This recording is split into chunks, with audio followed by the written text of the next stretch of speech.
Hi, Hannah.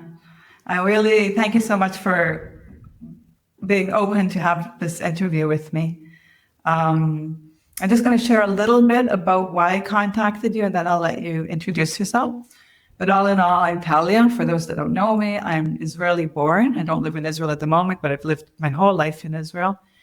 And with everything that's going on, about half a year ago, I got in contact with a Palestinian family, and I've been helping them with the support of some close friends, a little bit of family members, but mostly my husband and I, helping them financially get through this time and trying to help them get out of Gaza. And I've contacted many countries, and I just find that actually the borders are closed. I can't seem to, I've been knocking my head on a wall.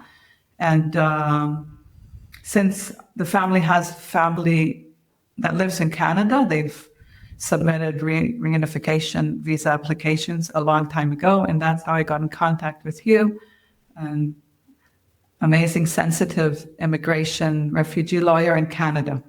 And yes, so we've recently started working together, trying to help. I mean, working together. You're helping us see if we can help this family get out of Gaza, which is really not easy. And this is why I really wanted to interview you, because I feel that there's a lot of things that are coming up that people just don't know about.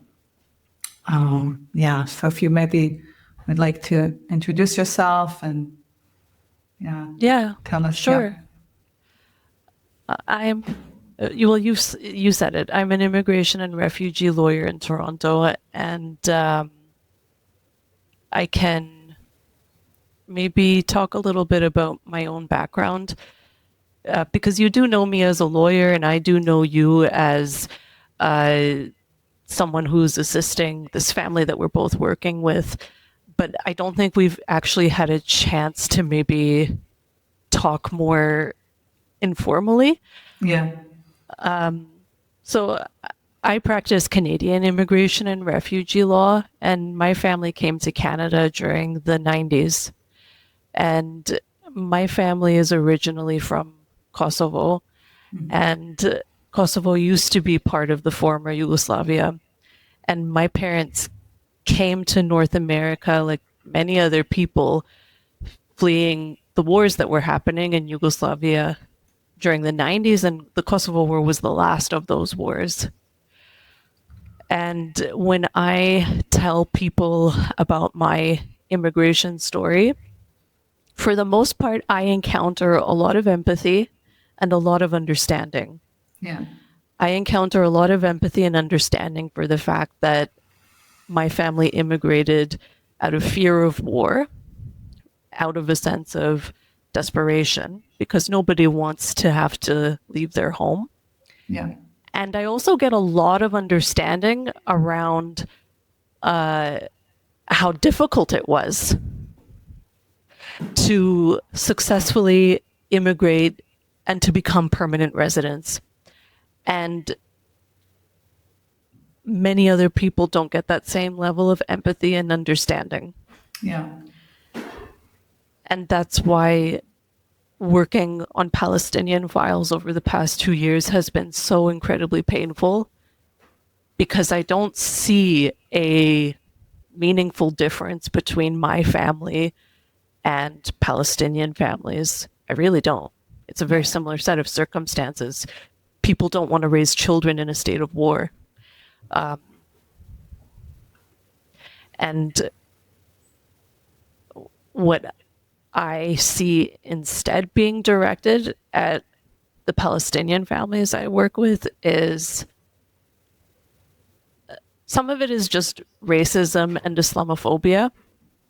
Some of it is just hatred. And some of it is just a sheer lack of understanding of how borders work and how visas work. Like, as recently as last year, I would talk to people who were not part of this immigration and refugee law world, and they would ask me, well, why can't Palestinians in Gaza just leave? Yeah. And And what that says to me is that there's very little understanding around how difficult it has always been, even before 2023, for Palestinians to move freely from place to Yeah. place. Yeah. And when I tell people that no, actually, there's a complicated system in place, you need to have a country that's willing to receive Palestinians who are leaving.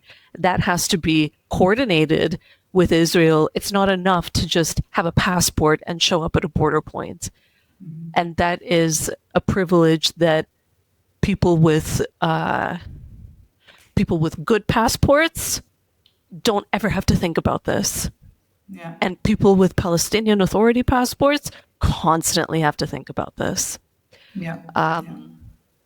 So that's a bit of an introduction of who I am, why I'm doing this work, and what it's meant for me to do work with Palestinian families over the last 2 years. Yeah. Yeah. It's really, when we met originally just a few months ago, I felt how much it's in your heart, how sensitive you are to the situation. It's really touching, because most people, it doesn't really touch them with everything that is going on. It's not, and that's what really connected me to you, and also the family when we spoke to you. It's really, really in your heart, and you're very, very, you're sensitive to really the situation that's going on. And it's like, when I speak to people in Israel, they say, why? The Israelis can go out, the Palestinians can go out. There's not a problem. There's a plane every week. There's a plane going from Ben Gurion with Palestinians leaving. And that's what they're told, but it's not the truth. It's not the truth. Both me and my sister have been trying for the last 6 months to help different families get out, and it's absolutely impossible. And it seems like countries are even saying things, even going against Israel and talking about the genocide. But actually, when you start digging a little bit deeper, it's not the truth. They're presenting something, but there's no way. They're not opening their borders. They're not opening their borders to Palestinians versus other people, whether it's Ukrainians or Syrians or what. For them, they did open the borders, but not for Palestinians. So it seems like something much bigger is in stake here that's not talked about. Yeah, I think we can talk about Canada, because yes, let's talk about Canada. Yeah, I think we can talk. I think there's a lot to say about Canada, because Canada created a visa pathway, the same visa pathway you mentioned earlier, that was designed to bring Palestinians to Canada if they had close family members here in Canada. Yeah. And you and I both know that that visa pathway has been a failure. And it's because of the fact that Canada has not undertaken any meaningful efforts to actually help facilitate people's exit out of Gaza. Like, you and I know, it's not as simple as just showing up to a border point with a Palestinian Authority passport. I don't know what it's like if Palestinians try to enter Israel. I'm guessing that that's an incredibly complicated process. I haven't really heard of people even attempting that.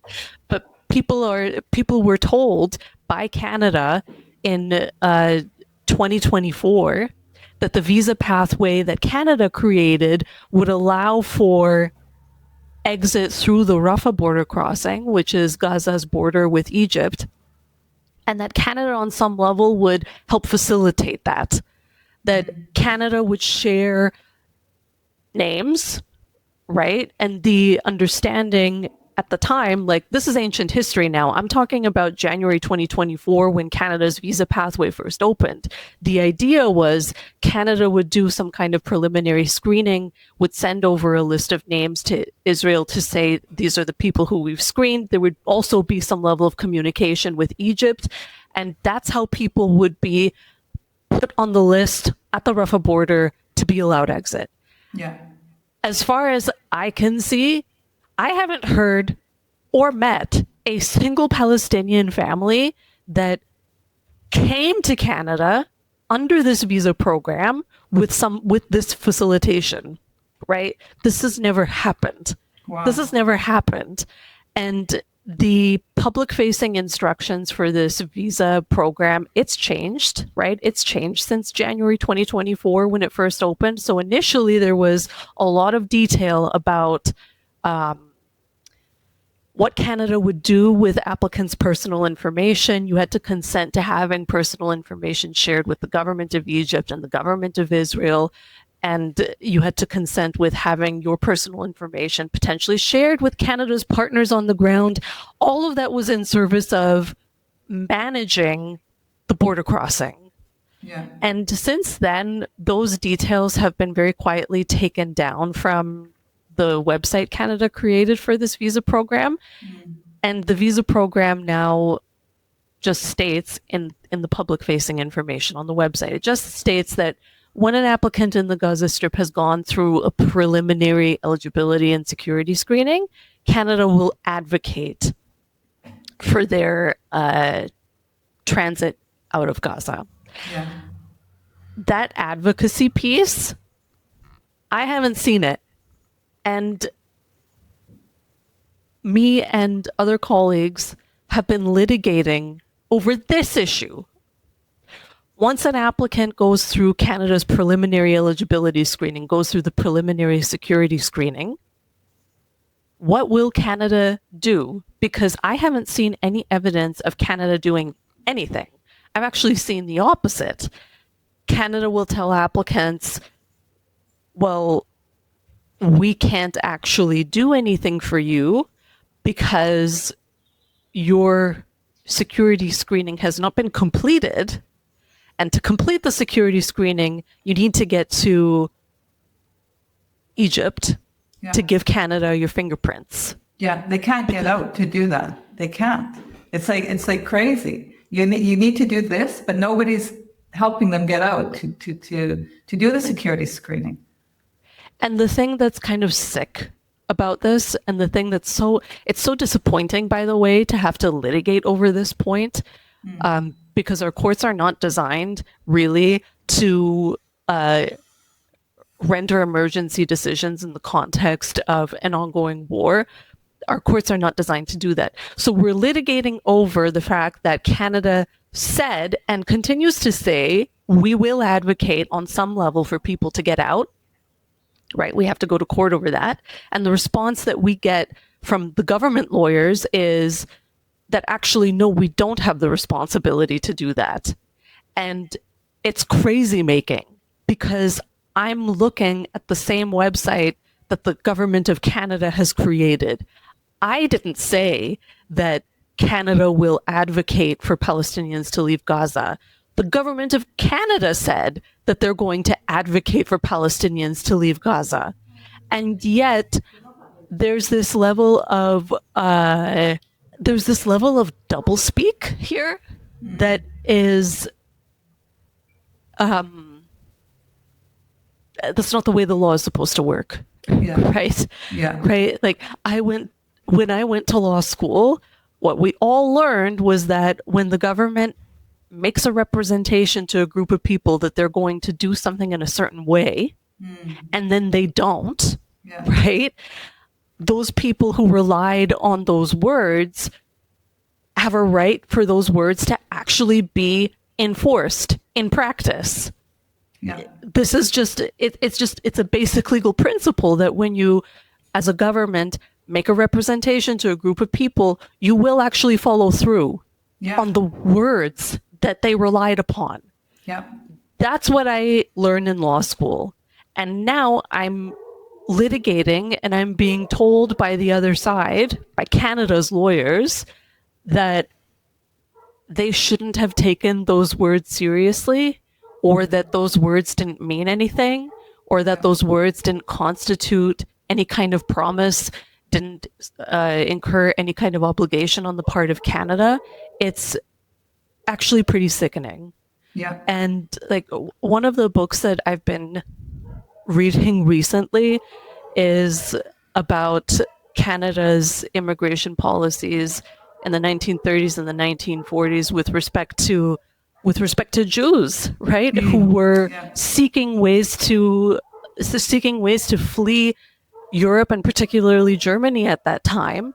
And the response of the Canadian government in the 1930s and 1940s is that none is too many, right? Those are actual words that were used by immigration officials at that time. None is too many. And I suppose then, right, the anti-Semitism was very blatant.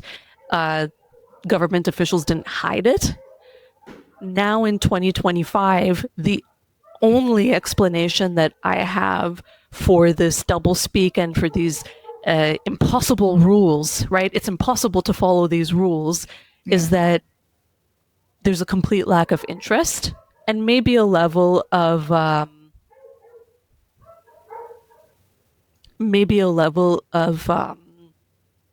don't know, suspicion or malice. It's hard for me to say, right? Because I'm not in the government.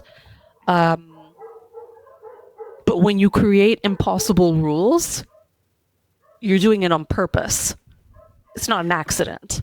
Well, there's two things. On the one hand, they're creating impossible rules, but on the other hand, there's dishonesty. Like even if you don't, like it's crazy. Like you can't even get your head around it, that the government is saying something, and even the numbers, they were just going to take 5,000 people, right? Such small numbers compared to the amount of Ukrainians or Syrians, I think, that they took, but such small numbers. And then not even standing up to that, what does it say about our government? And it's not only Canada, this is the thing, but we're talking about Canada, but what does it say about our government? It's shocking. It says that there's a complete lack of interest in these lives, a complete lack of interest in these lives. And what it says is the lives of those 5,000 people count for nothing in Canada's eyes. And that is just not acceptable. Yeah. Because I still believe that the rule of law means something here in this place. And I still believe that when the government makes a promise to do something, they should be held accountable to it. If we can't have this, if we can't have faith in just basic decency, right? You say something, you will do that thing, then I don't know what kind of democracy this is, where you can't trust words, you can't trust what your government is telling you. Yeah. And there's like over 45,000 Canadians who are Palestinian, Canadian Palestinians. What does it say? What does it say about our government's attitude towards these 45,000 people who are Canadians? Yeah. And have so much family there. They have so many family members there trying to get out, already dead because they didn't get their visas. And I think we'd be having a totally different conversation if Canada said, we have tried many ways. We have advocated with Israel, with Egypt, with Jordan, whatever, right? That we have exhausted every avenue that we possibly could exhaust. And there's simply no other avenues that we could try, right? Yeah, yeah. Then we might be able to say that, okay, Canada had every intention of living up to its words, and we can see the efforts made, but Canada's hands are tied, right? Well, that would be... The lawyer, actually, there was a recent hearing that was open for the public to see, right? And the lawyer that's representing Canada seems really, like you said, no interest, no caring, and saying our government, Canada's hands are tied. We can't do that, and we can't help any more than what we're helping.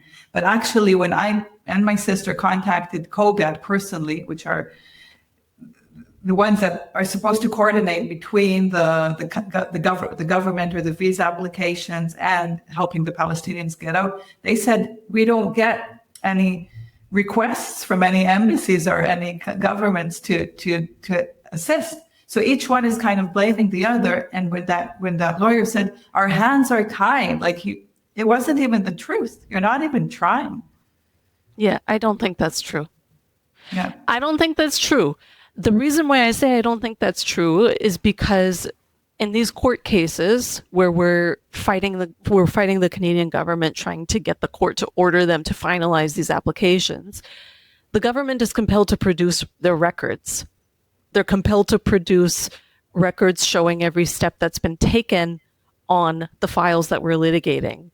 And if I open up a record that's sent to me by the government of Canada and I don't see any mention of any communication with COGAT, of any communication with Egypt, of any communication with, I don't know, partners on the ground to try and organize some kind of evacuation, if that's not in the record, there's no proof of any effort being made.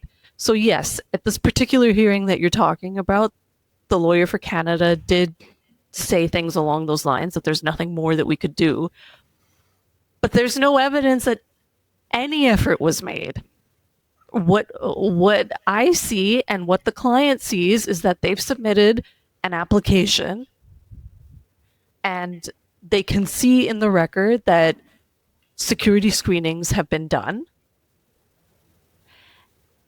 And that's it. Yeah.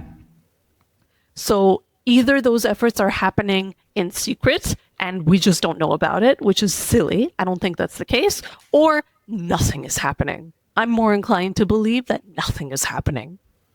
Yeah. And with the family that we're connected to, you can see that they're getting the same emails from asking for same questions, like stalling the thing. It just feels like it's stalled, like it's stuck, that there's not, like they're, just going in a loop.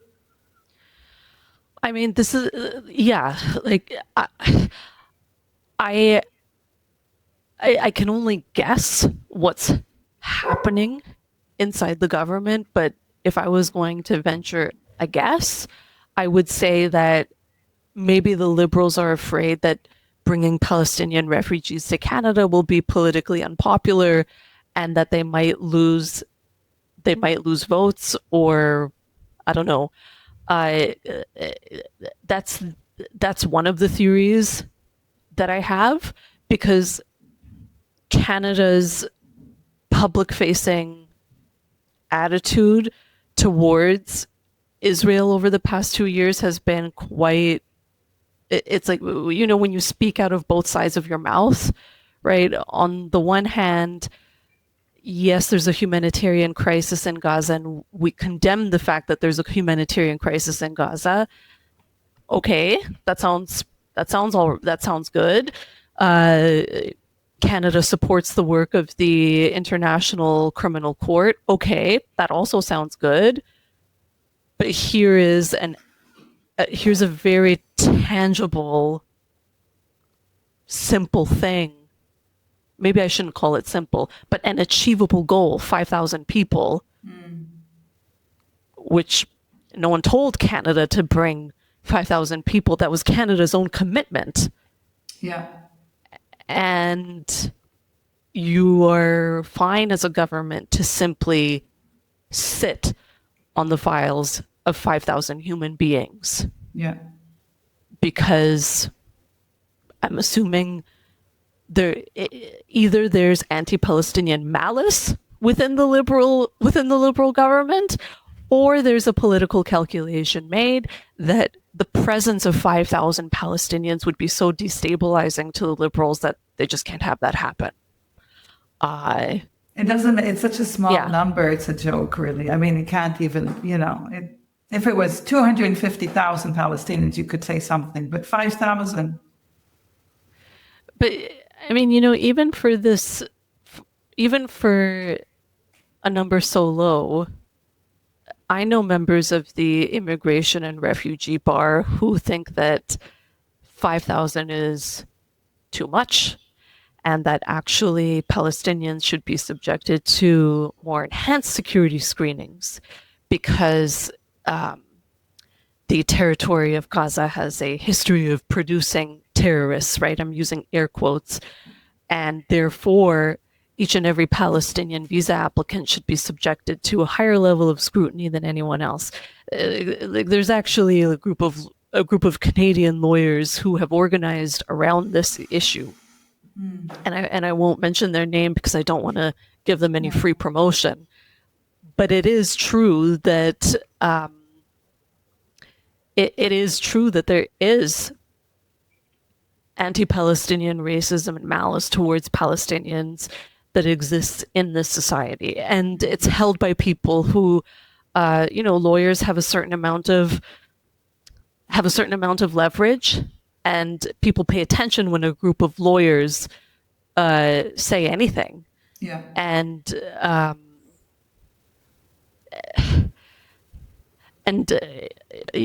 when I learned that there was a group of immigration and refugee lawyers who were organizing around having it be more difficult for refugees to come to Canada, that was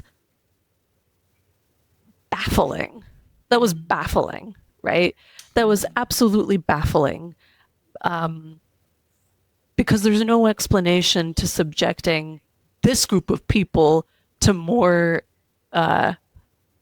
intense security measures, other than the fact that you think that there's something inherently dangerous about being Palestinian. Yeah. Because if we want to talk about terrorist groups, many countries have them. In Canada, we have white nationalist groups that train as if they're going to war. Extremist groups exist in every place on earth. We do not subject people to blanket heightened security screenings based on their country of origin alone. Yeah. So why is it justifiable to do that with Palestinians? Yeah. I find what you said earlier about the perception of Israelis in Israel about, how easy it would be to simply leave. I find that really interesting. Yeah. I find that really interesting because I don't know where that information is coming from. It was at the newspaper even. It was at the newspaper that they can leave anytime, and there's even a picture, I remember, of the plane. And when I posted my stuff on Facebook, I always get attacked by Israelis and why am I supporting the Palestinians? And anyways, they can get out whenever they want. And I said, it's actually not the truth. I'm trying to get a family out. I know it's absolutely impossible, but the perception of what's happening in Gaza and what the Israelis see actually is very different than what other countries see and what's actually happening. But yeah. Because what I understand about the Rafah border, right, because that was the lifeline for Palestinians in Gaza. It's been closed since May 2024, and as a term of the ceasefire agreement, it was supposed to be reopened, and I think there was even supposed to be an EU monitoring mission that was supposed to be there at the border. But as far as I understand, people are still not using that border crossing. Yeah. And even the humanitarian aid that's supposed to go in, it's still nowhere near the level that's required for humanitarian purposes. So that border crossing is not functional, and I have never heard of a Palestinian having an easy time entering Israel for any reason, even in medical emergencies. I think it's next to impossible. Yeah. Yeah. And again, the reason why I find your comment really interesting is because there is some excellent media reporting that comes from Israel about what's happening in Gaza. And granted, I only know of Haaretz and 972 magazine. Yeah. And I imagine that these are, well, I don't know how widely read those sources are. Well, Haaretz is widely read, but the thing is that the reason in my view, the reason the situation is happening on both sides is because the majority on both sides is complicit with what is happening. The majority, it's a minority. It's a minority. Like, I can talk from the Israeli side. It's a minority that actually sees the other side. And like, you grow up in Israel, and I'm like going to go now against the Israelis, but you grow up in Israel, brainwashed that everybody wants to kill you. And it's all around, Holocaust is constantly remembered and reminded of, and all the wars, and this is our only country. And you're brainwashed. That's why 18-year-olds can go to the army and do what they're doing. And you're like, I never had much contact with Palestinian people. We're so disconnected. We're so disconnected. And I had a few times over the life in Israel contact, and I love them. I love the Palestinian people. But yeah, most Israelis don't have contact with Palestinians. And what's written in Haaretz, most Israelis maybe don't read that. I don't know, because it is showing, Haaretz is showing what's actually really happening in Gaza, versus if you read the other newspapers, the Yediot Ahronot, the Ma'ariv, where you watch the news, you won't see what's happening, the truth of what's happening in Gaza. And then on the other side, just from my connection with the Palestinian family and a few other Palestinian families, I also think they're a minority. The fact that they're in touch with us, some Israelis, and our connection, they're a minority. And also, I think they have fear, like the Hamas is strong there, and they can't really have contacts with Israelis or say what they really feel about peace. Their life would be in serious danger. So it's like, it's so complex. And Israel, as the Israeli people have fallen into the trap of being the new Nazis.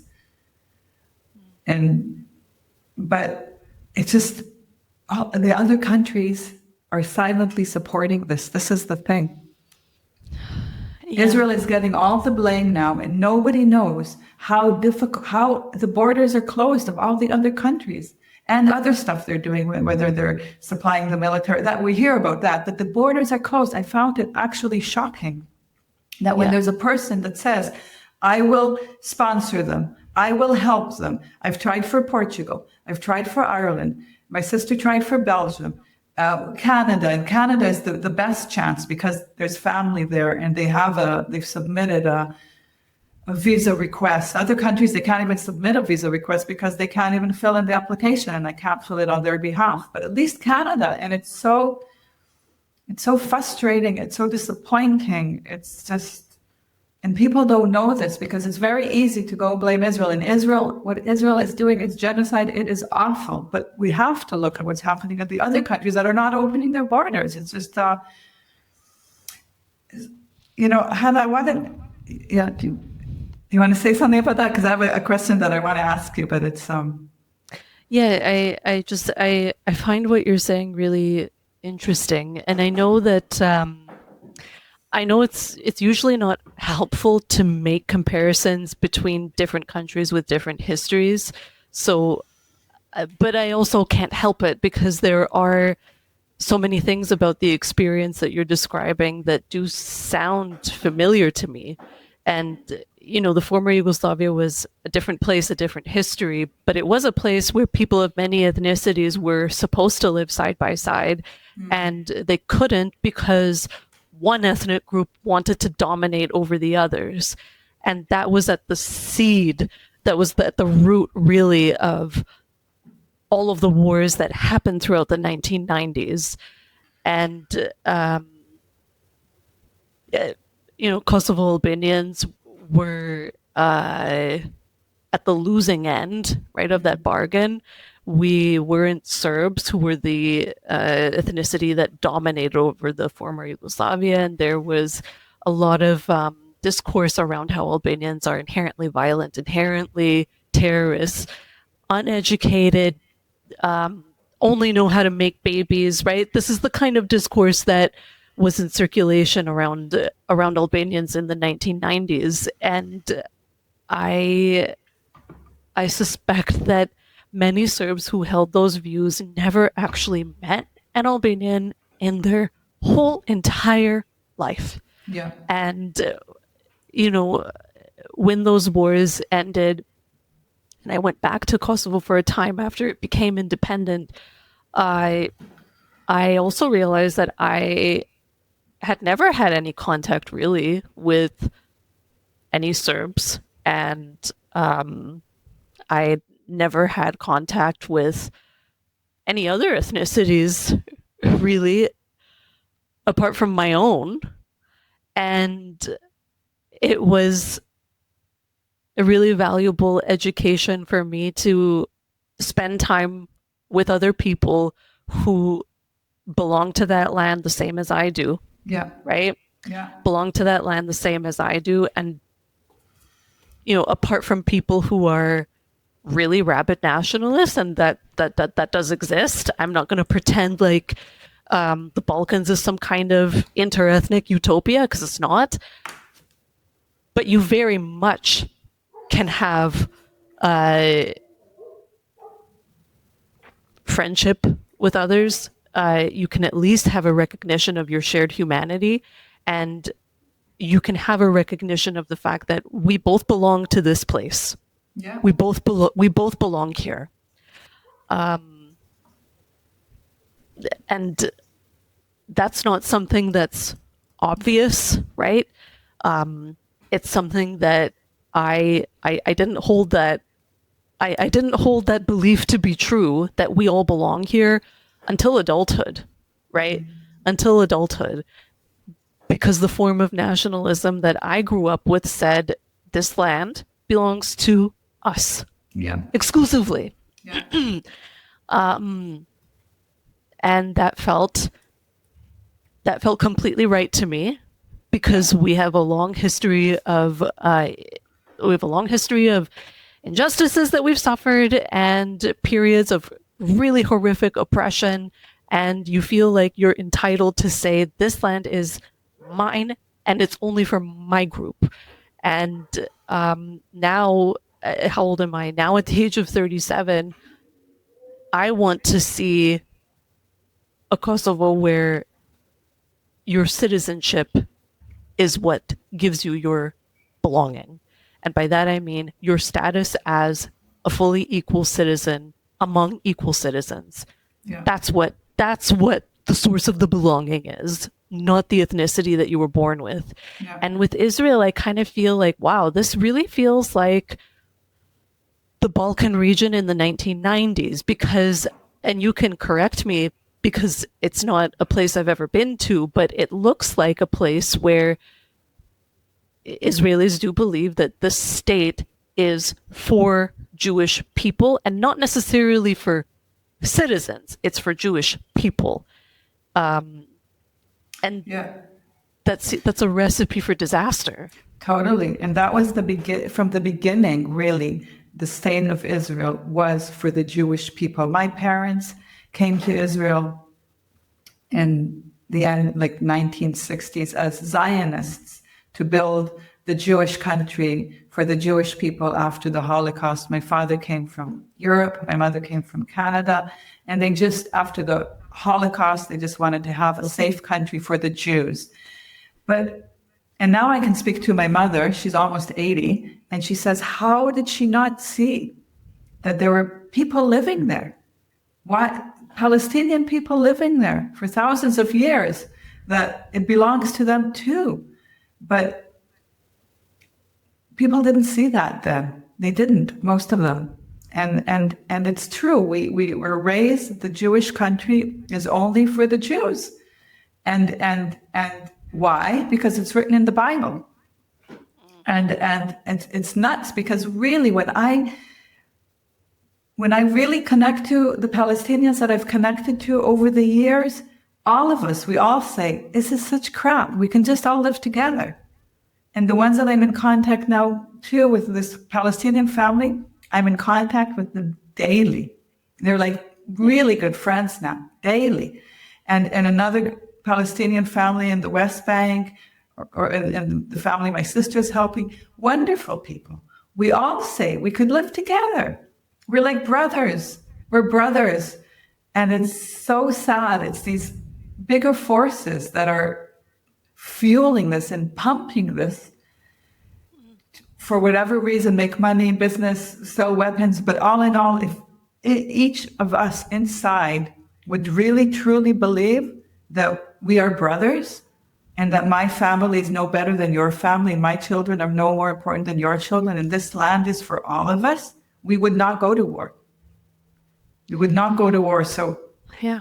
but it's so sad. But still, I feel that it's a minority that sees it like this. Well, and again, I'm in many ways an outsider looking in, and in many ways, I think you have an inside perspective that I just don't have. But would I don't know, would Israeli people be happy living in one state where all Palestinians from the river to the sea are citizens just the same as them? Because I understand that there's fear of just becoming a minority in the state, Yeah. and that's the reason to keep the West Bank under military occupation and keep Gaza in the ghetto that it's in. I think some Israelis would be okay with it, but the extremists and the majority won't be okay with it. But again, it's because Israel would not have any power if you didn't have the big forces supporting Israel. Israel's a small country. Why does it have so much power? It's because the other countries are supporting it and fueling it and pumping it. And Israel is going for war that the other countries are making the money from. And everything that Israel did in the last 2 years is horrific. I am really the first one that feels so bad. But I also see that the other countries are fueling this. And for some reason, I don't know why Canada's not opening the borders, really. Why did they say they'll take 5,000 Palestinians and they're not taking? Okay, they took so many other Muslims. There's loads of Muslims in Canada. I was recently in Canada just a few months ago. Every taxi driver I went with was a Muslim. Why can't they take? What is going on? What is going on that all these European countries, Canada, America, they're not opening their borders? And it just makes me feel that there's something bigger than just Israel. Well, I think that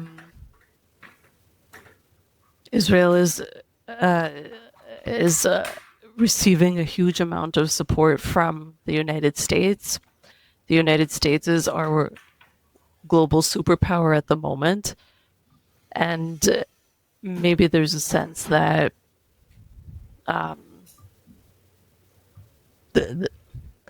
be honest with you, I don't know, because you're right. It's not a question that can really be answered. It's an hypothetical. It's nothing. It's just a question that has to be put out there because Israel is getting so much blame. It's the same like in the Second World War with Germany. Germany, the Nazis, Germany. But who funded Germany? Who was behind Germany? America and other countries, not only America.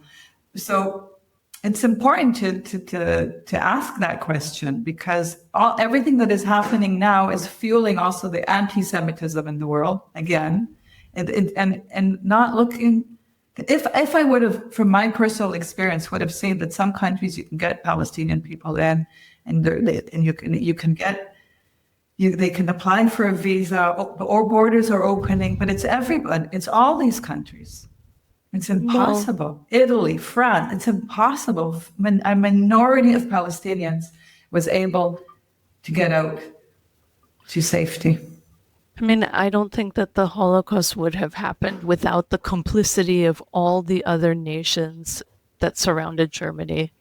I think that's the only way that we can explain how is it possible that so many Jews died. And I understand, right? I understand that there was a Nazi occupation, but there is no way that one can say that the Holocaust was not, in some sense, like you had collaborators everywhere across the continent. Yes. You had to have some level of collaboration with Polish people or with French people in order for those killings to happen. And please correct me if I'm misremembering or misquoting history, but like, one of the things that Albania prides itself on is the amount of regular families who tried to shield Jewish families while the country was under Italian occupation, and that's something to be proud of right now. And in 2025, this genocide couldn't happen without complicity from the global community. There's no way that this could happen without countries selling arms to Israel, continuing to have free trade with Israel. There's no way that this could continue to happen if there was a concerted effort to really make it stop. And look, again, my perception is always filtered through my own experience, but the way that refugees from Kosovo came to Canada was via airlift.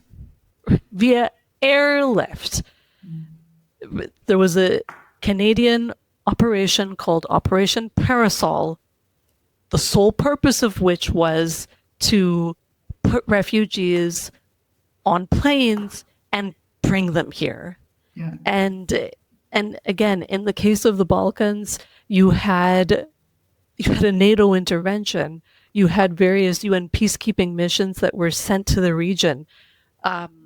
And we can criticize how effective, the international intervention has been in that region, but it happened. Anyway, I thought I was going to have a much more logical sequence to my thoughts here.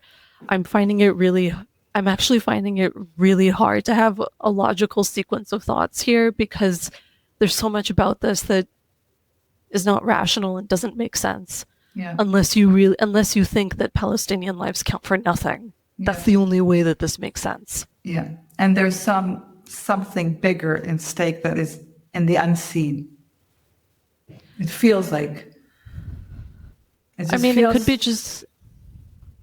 could be as simple as anti-Palestinian racism, because there's been many, many years of it. And it's always easier to do nothing than to act. Like there's no genocide that couldn't have been prevented, but it's, it requires moral clarity to intervene. And I think that's in short supply, right? Because in the same way that the Holocaust could have maybe been prevented, the Rwandan genocide could have been prevented, the Srebrenica genocide could have been prevented, the genocide that happened here in Canada against Indigenous people, that could have also been prevented. These things can only happen with complacency, right? Widespread complacency and a complete disregard for human life. Like you have to carry both of these things in order for horrors like this to happen.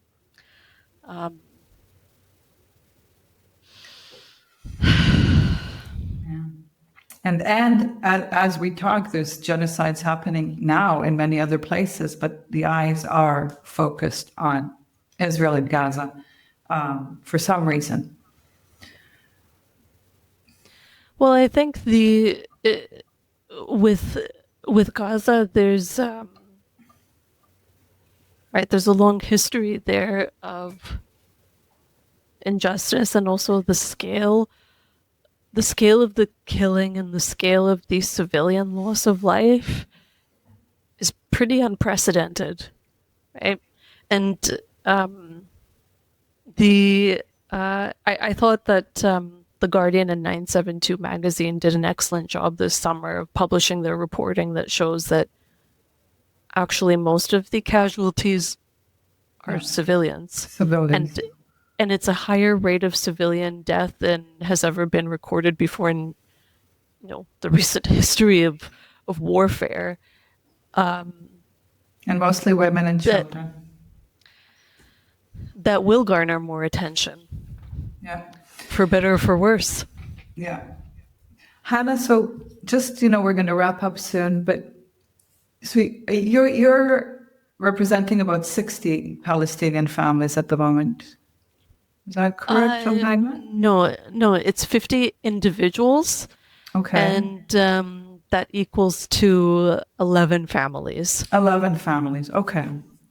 And do you have any hope for what's your feeling around what's going to happen? So the families that we are representing in court are families that have applied for visas and heard nothing back from Canada, or they're people who have who started the process and then Canada stopped responding at the beginning of the process. Yeah.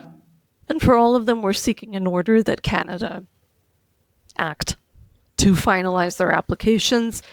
By definition, that means Canada needs to act, do something to advocate for people's exit. Yeah. We're not being specific about what that is. The government can figure out what that is. There's a menu of options for what Canada could try to do. Try any of them. Try any number of them. Try Rafah, and if Rafah doesn't work, try a border point that will take people through Israel and into Jordan. If biometrics are really so important, then send people on the ground to do your biometric collection, because this can be done. There are mobile biometric collection kits. These exist. They were utilized during the Ukraine policy. Mm-hmm. In fact, you could even exempt Palestinians from biometrics. And the reason for that is because our laws actually say that where biometric collection is not possible or not feasible, you can exempt it. Mm. The range of options here is not limitless, but there are a range of options here. Try them, any of them. Show us that you're doing something. Yeah. That's what we're litigating over. And look, with respect to our legal system moves incredibly slowly, and that's frustrating because it's very hard to make it go faster because of how backlogged our courts are. I still believe that the rule of law counts for something, and I still believe that our courts will be inclined to require Canada to show basic decency. You announce a policy, you say you're going to undertake a measure of steps for a specific group of people, do it, because they relied on those promises. Yeah. So yes, I do, because if I didn't, then I shouldn't be a lawyer. I should be calling for the government to be overthrown if I thought that our legal system couldn't do something of value here. Mm. But it is also incredibly difficult to tell people that they need to wait. Right? We've been litigating for well over a year at this point. In April of 2026, it will have been 2 years of litigating. Mm. It's very hard to tell people to wait for their lawyer and for the lawyer for the government to wait for us to have a hearing where we talk about legitimate expectations and principles of administrative law.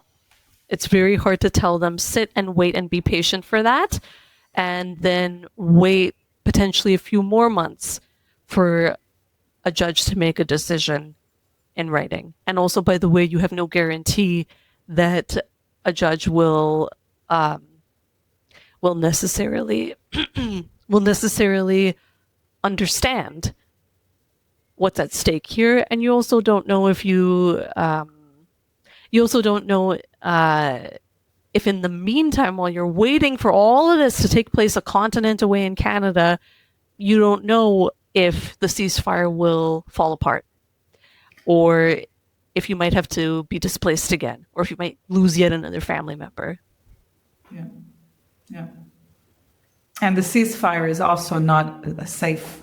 It's not that they're in a ceasefire, they're still stuck in tents. They still have to, still prices of everything are crazy expensive. Still, their life is still at stake. You know, it's not that the war is over, and not for those people for sure. Yeah, when I wake up in the morning, one of the things that I check, right, over the past, like, 10, 11 days is checking to see, is there still a ceasefire in place? Because it seems like from day to day it might fall apart. Yeah. Yeah. Yeah.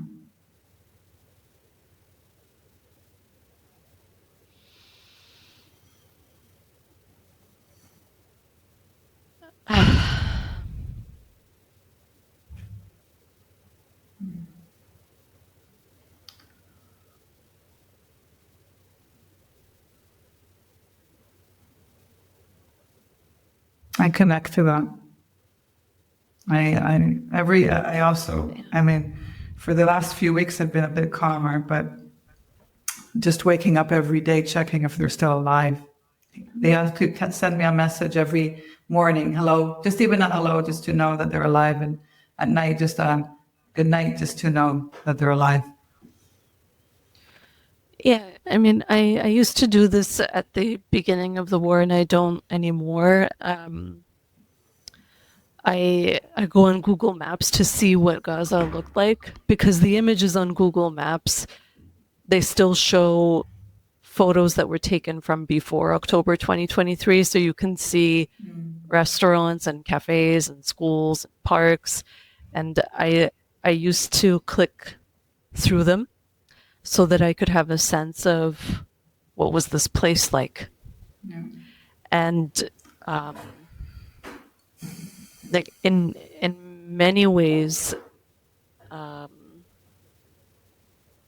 like the way that Palestinian families all live together in multi-generational homes, that feels super familiar to me. That feels very familiar to me. The way that grandparents are involved in the raising of their grandchildren, that feels very familiar to me. Yeah. The sense of humor feels very familiar to me. Some of the words and expressions are very familiar to me. And when I think about my loved ones in Kosovo being forced to leave their homes and being forced to go on trains and not knowing if they'll be killed at the next military checkpoint, or being in a camp with nothing to your name apart from this plastic tent that's over your head, it's unbearable. It's unbearable to witness it. It's unbearable to witness it, and to not be able to do anything. And yeah, I often think that people like Kosovo probably got the assistance that it did because it came on the heels of the Srebrenica genocide, and Bosnia is our neighbor, and I have, and this is just a feeling, right? We've like gone far away from, this is just like the realm of like emotion. Yeah. I feel like if 8,000 Bosnian men and boys had not been slaughtered in the Srebrenica genocide and shocked people that, oh my God, 8,000 people were just cut down, I don't think that there would have been any willingness to help people in Kosovo a few years later. Yeah. I think that we benefited from the fact that a genocide had just happened, and that feels really morbid to say out loud, but that is what I feel. Yeah. Because there was no material difference between us and Bosnians, right? They're Muslim, we're Muslim, we're from Yugoslavia, they're from Yugoslavia. I don't see much of a difference there. And also, you know, everyone from the Balkans, not everyone, but the majority of people living in the Balkans are racially white, and maybe it was just easier to sympathize with us because of that. And it's just not right, because when I work with Palestinian families, I really do see people who could be my aunt or my uncle or my grandparents. There isn't much of a meaningful difference between me and my clients. Just luck, right? Just the luck to have been born in a slightly different place. Anyway, yeah, we're at about an hour. Yeah. I'm not sure if there was anything else you wanted to cover. It feels like a logical end to me. Yeah, me too. Me too. Yeah. And it was very, thank you for being so open-hearted about everything. This is what I really like about you. And I'm so happy that you're representing this family, because it's not just legal law cold, which is what's actually happening on the Canadian side, but this is people. This is humans, no different than anybody else. We're all just humans. We're all just humans. Doesn't matter whether we're Muslims, Jews, Christians, Buddhists, we're humans, and everybody deserves to have freedom and to live. Yeah, look, Palestinian self-determination should not be this optional thing that maybe one day we will let Palestinians decide their own future, and we will decide what set of rights Palestinians get or don't get. We're talking about a group of people that has a right to decide how to run their affairs just the same as everyone else, and it's yeah. I'm sure that in a few years' time, people will say, well, how could this have happened? It happened because there was complicity from everywhere, right? From, of course, all of Israeli society, with exceptions, of course, on some level is complicit, either willingly participating or living their, or ignoring what's happening. And this global community that we're ostensibly a part of is also watching what is happening and is paying lip service to,